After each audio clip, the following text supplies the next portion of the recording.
Joel Embiid, he's at this moment the best player in the league this season. That's why he's the front runner for MVP. Never mind the fact that he's averaging 30 and 11 with a block and a half and almost a steal and a half a game. That he's shooting 40% from three and taking a bunch of them.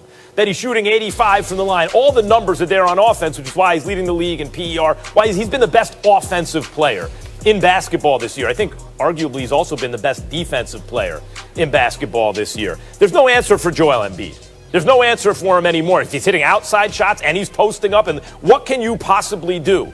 And he's really more of a true big man than anyone. Joel Embiid's the kind of big man whose game translates to any era, obviously including this one. Here's a shock for you, okay? Stephen A., listen to this. Do you know in history who's averaged the most points in history per 36 minutes for their career? Because Michael Jordan, of all retired players, is number one. Kobe Bryant's on the list, so is AD. Kevin Durant's high on the list. James Harden, all the guys you'd expect. But Jordan, of course, as you expect, number one. Points per 36 minutes for his career. When Joel Embiid dropped 50 the other day, guess who was number one all-time career health? Points per 36 minutes. Joel Embiid. Just as a scorer, Stephen A., the dude is insane, and you know what? He's in shape this year. He's in shape. He's running the floor. He's defending, probably, I think, the best defender in the game. That's why he's the MVP right now. And right now, the best big man in basketball. He is the best big man in basketball right now. He is the front runner for league MVP honors right now. No argument there because Kevin Durant's been out. And obviously, he was my choice up until then. But I will tell you this. You know where I'm going, resume.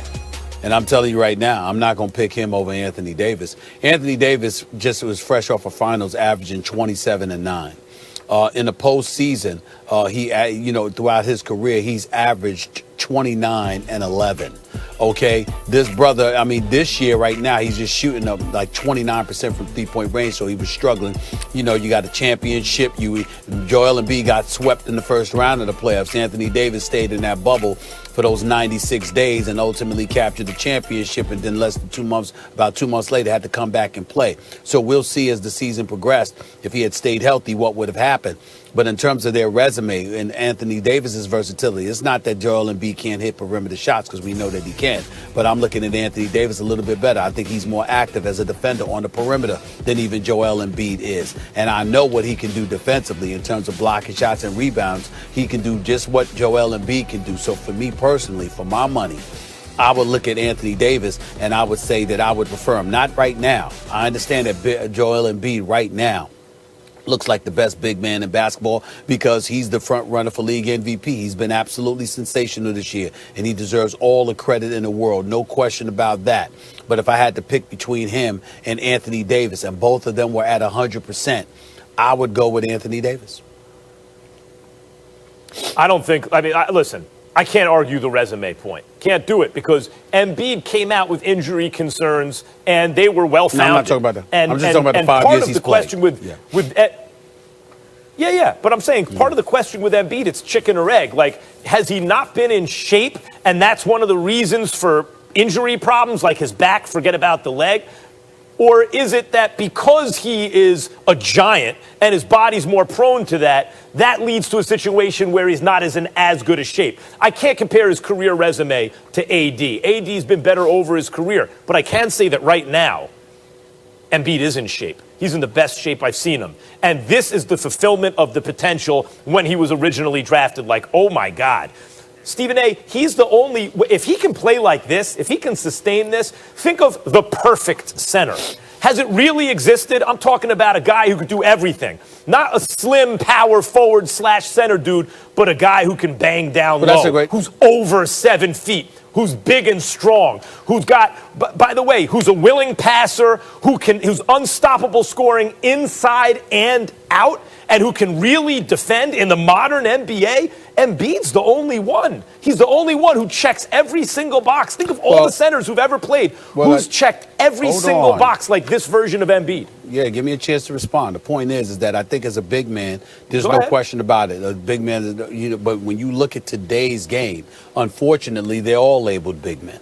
And so when you're talking about Joel Embiid, you're talking about that quintessential prototypical big boy. Back to the basket, put your backside on somebody, post them up, take it to the hole, and finish the job. Yeah, that's Joel Embiid. But unfortunately, over the last several years, we've looked at the big man, and the big man position has evolved to a point now you could be like that slim, lanky, power forward that just happens to be playing the five and what have you. I'm looking at it from that perspective, and I'm saying the versatility of Anthony Davis out on the perimeter and what he's capable of doing in the interior and outside on the perimeter on both the offense and defensive side of the ball. I think I would give him the edge. But when you talk about that prototypical big man, back to the basket, drop step, be a man amongst boys, you're the big boy and you play that way, like Shaq loves to say. Joel Embiid clearly is that guy. No doubt about that. Mm-hmm. As far as MVP conversation, Joel Embiid trails only LeBron James as best odds to win MVP this season. Max, I know he's your pick, so we shall see. When we come back, we got playing too many minutes at this point in the season and at the age of 36. Of course, because LeBron James is in uncharted territory. Of course, Lakers fans should be concerned he's playing too many minutes. Dave McMenamin, who does excellent work on ESPN.com, go check it out. Since the start of the month, before the start of this month, LeBron James was averaging, I believe it was 43rd in terms of number of minutes played per game. That's not so bad. He's, a lot of great players play a lot of minutes, understood. That's not top 10 or something like that. Lakers are doing fine. Since the start of this month, it's 11 games. Since the start of this month, he's leading the league in minutes played. Now, the reason that's an issue is because every single time LeBron James takes the court, he's setting a new record, sort of like Tom Brady in the NFL. No one has ever played at his level, having logged this many minutes, this many miles on an NBA court. Ever. Never. Not even Kareem Abdul-Jabbar. It's never been done before. So every time he takes the court, we're learning something new. And what it seems, and it's natural, AD goes down and you pull even harder. The sense with the team is we need more from our leader. This is why, Stephen A., you and I debated this yesterday. Does LeBron need to do more? Sometimes less is more. Sometimes when you pull too hard, it can be counterproductive because it's not like LeBron normally slacks off. He does everything in his power always to help his team. So now we're asking him to do even more, or really, as he's putting it, he's asking himself. Not a good idea. Number one, because it seems the team and his own performance regresses slightly as his minutes go up. Understandable. And number two, knock wood. Stephen A., you want to avoid a catastrophic injury. Given the number of minutes this dude has already played in his career, given the fact he never really has an offseason because he plays in the finals every single year, given his usage rate and everything he has to do, not to mention his off-the-court responsibilities, which are more than any superstar in any league on the planet Earth. Yes, I am worried, as a Lakers fan, about LeBron James playing too much. Well, normally I could just dismiss what you're saying because it's the sport of basketball, and I don't know if you should have a license to talk basketball as much as you do personally. But, it really in this particular instance, and Molly will laugh at this because I'm allowed to lean on football, Max Kellerman, to have fun with you this morning. I appreciate your take. I appreciate you starting your take off at 10 a.m. Eastern time, 7 a.m. Pacific out here in L.A. I appreciate you starting the show off this way because you've got me inspired. Because, Molly, correct me if I'm wrong, because I think you were sitting in that chair. Max Kellerman started on First Take on July 25th, 2016. Max didn't think I would remember such a thing, but I do. And on that particular day. It is kind of unbelievable you remember the exact date. The day you stopped winning debates. Of course you remember. Absolutely, right? So Max the last Kellerman, debate you won must have been July 20th.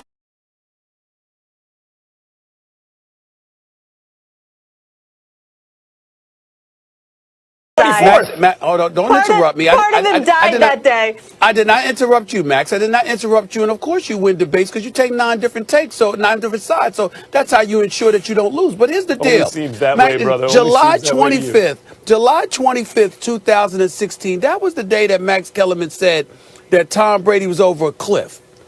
said or would be in short order within the next 18 months. Over the next 5 seasons that we have been on the air, Tom Brady has won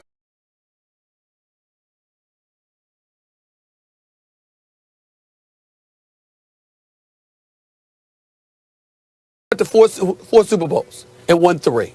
And this is the expert that wants us to take into account how, you know what, age, attrition, father time are something to be concerned about. You would think, Molly, that this man has learned his lesson about sitting there and writing folks' epitaph a little bit too early. You would think that Max Kellerman would recognize about greatness and how there's an aberration that occurs every now and then, and that there are people that defy the odds. Even Max Kellerman has ultimately came out and said there are certain people who defy the odds, which brings us to LeBron James. Who's hurt for the Los Angeles Lakers right now? That would be Anthony Davis. It would even be Dennis Schroeder. It would not be LeBron James. LeBron James has not missed a game this year. LeBron James is 36. He's in his 18th season. We've had Russell Westbrook missing games.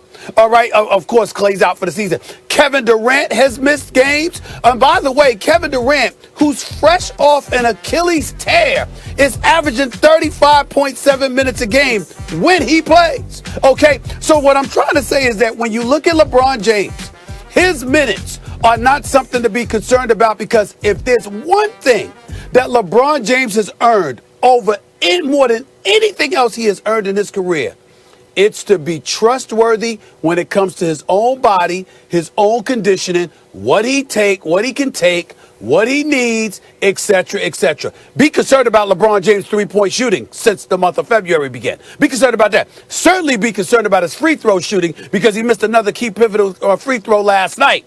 And obviously he's a career like 73, 74% shooter. He ain't the most reliable shooter from the free throw line in the world. Be concerned about those things. But to be concerned about his minutes and to be concerned about his health, where there are a litany of examples to point to with dudes who are younger, but somehow, some way can't stay nearly as healthy as this guy continues to stay throughout his illustrious career. Throughout it, I would say let's all pump the brakes, relax. If LeBron James says he's okay, he's okay. If he says there's a reason to be concerned, then we need to be concerned. He has earned that because his reputation, his history, and his resume demands it.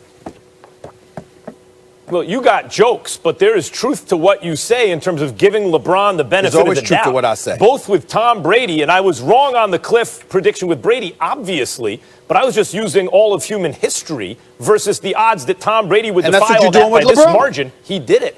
And that's what you're doing with LeBron. Yes. That's right. And LeBron has already done something like what Brady is doing. But that doesn't guarantee the future. Let me give you a couple examples. Let me give you one notable example.